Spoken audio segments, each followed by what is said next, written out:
పింఛం విప్పిన నెమలికి మల్లె తొలకరి జల్లుల మేఘం మల్లె అలజడి హృదయం మాడిన కూచిపోడి రంగుల దిద్దిన బొమ్మకు మల్లె కవితలు వత్తిన పుస్తక మల్లె సంతోషంలో ముద్దుగా ఈ అమ్మాడి ఆరారు ఋతువుల అందం ఒకటిగా కలిపి వింతలు ఏడు పక్కకు జరిపే కొత్తగా పుంతలు తొక్కెను ఈ అరవిందం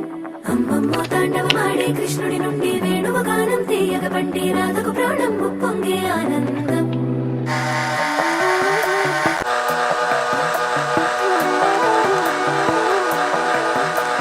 మధురము కదా ప్రతి ఒక్క నడక నీతో కలిసేలా తరగని కథ మనదే కనుక మనసు మురిసినిలా ఉసురేమో నాదై